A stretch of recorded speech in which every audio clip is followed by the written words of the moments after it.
हर हर महादेव। आपका दिन शुभ हो। हर हर महादेव विद्येश्वर संहिता का अध्याय मोक्षदायक पुण्य क्षेत्रों का वर्णन, काल विशेष में विभिन्न नदियों के जल से स्नान के उत्तम फल का निर्देश तथा तीर्थों में पाप से बचे रहने की चेतावनी। सूत जी बोले, विद्वान और बुद्धिमान महर्षियों, मोक्षदायक शिव क्षेत्रों का वर्णन सुनो। तत्पश्चात मैं लोक रक्षा के लिए शिव संबंधी आगमों का वर्णन करूंगा। पर्वत, वन और कानून सहित इस पृथ्वी का विस्तार 50 करोड़ योजन है। भगवान शिव की आज्ञा से पृथ्वी संपूर्ण जगत को धारण करके स्थित है। भगवान शिव ने भूतल पर विभिन्न स्थानों पर मैं वहाँ के निवासियों को कृपापूर्वक मोक्ष देने के लिए शिव क्षेत्र का निर्माण किया है। कुछ क्षेत्र ऐसे हैं जिन्हें देवताओं तथा ऋषियों ने अपना वासस्थान बनाकर अनुग्रहित किया है, इसलिए उन्हें तीर्थत्व प्रकट हो गया है। तथा अन्य बहुत से तीर्थ क्षेत्र ऐसे हैं जो लोगों की रक्षा के लिए स्वयं प्रादुर्भाव हुए हैं।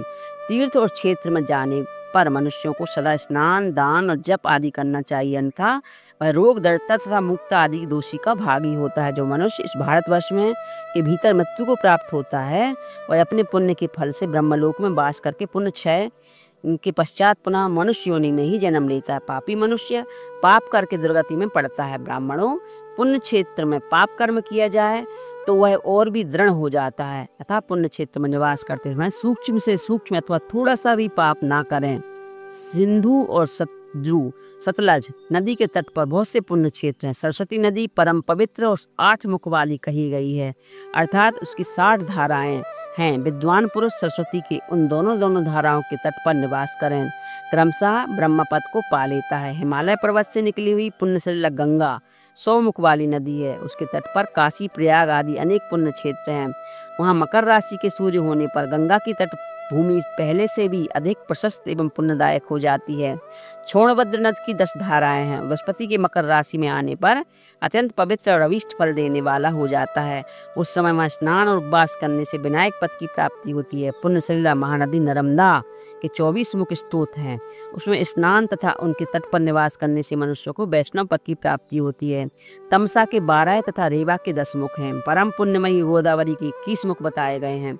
ब्रह्महत्या तथा गोवध के पाप को भी नाश करने वाली एवं रुद्रलोक देने वाली है।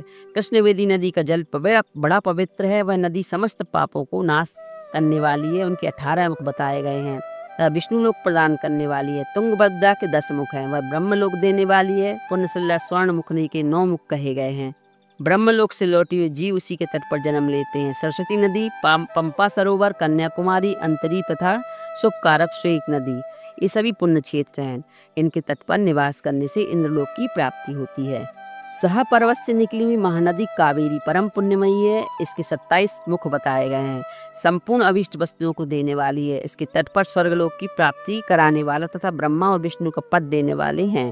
कावेरी के जो तट शिव क्षेत्र के अंतर्गत हैं, वे अभीष्ट फल देने के साथ ही शिवलोक प्रदान करने वाले होते हैं। नैमिषारण्य और बद्रिकाश्रम में सूर्य और बृहस्पति में कि मेष राशि में आने पर यदि स्नान करें तो उस समय वहां किए गए स्नान पूजन आदि को ब्रह्मलोक की प्राप्ति कराने वाला जानना चाहिए। सिंह और कर्क राशि में सूर्य की संक्रांति होने पर सिंधु नदी में किया हुआ स्नान, केदार तीर्थ के जल का पान एवं स्नान ज्ञानदायक माना गया है।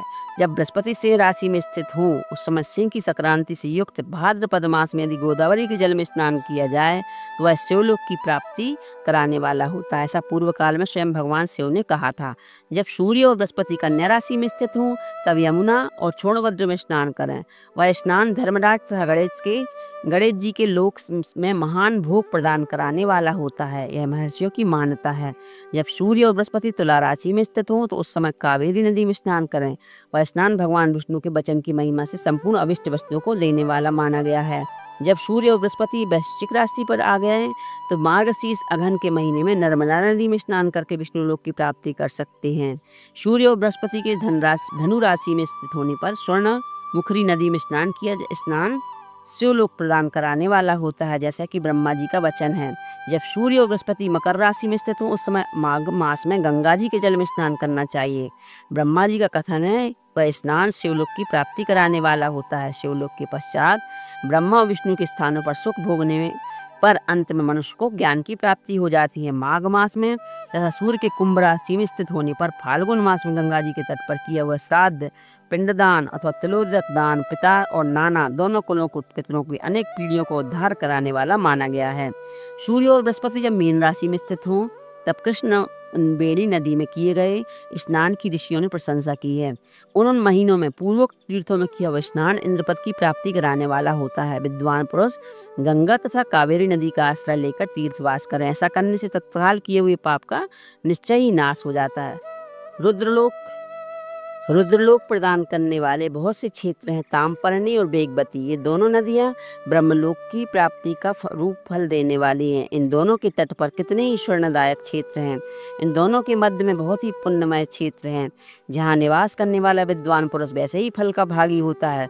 और सदाचार, उत्तम वृत्ति और सद्भावना के साथ मन में दया भाव रखते हुए विद्वान पुरुष को तीर्थों में निवास करना चाहिए, अन्यथा उसका फल नहीं मिलता। पुण्य क्षेत्र में किया हुआ थोड़ा सा भी पुण्य भी अनेक प्रकार की वृद्धि को प्राप्त होता है।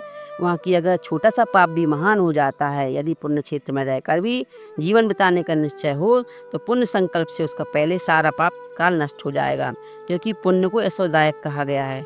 ब्राह्मणों, तीर्थवास जनित पुण्य कायिक, वाचिक और मानसिक सारे पापों का नाश कर देता है। तीर्थ में किया हुआ मानसिक पाप वज्रलेप हो जाता है और कई कल्पों तक पीछा नहीं छोड़ता है। वैसा पाप केवल ध्यान से ही नष्ट होता है, अन्यथा नहीं। वाचिक पाप जब से, कायिक पाप शरीर को सुखाने से कठोर तप से नष्ट होता है। और सुख चाहने वाले पुरुष को देवता की पूजा करते और ब्राह्मणों को दान देते हुए पाप से बचकर ही तीर्थों में निवास करना चाहिए। बोली शंकर भगवान की जय।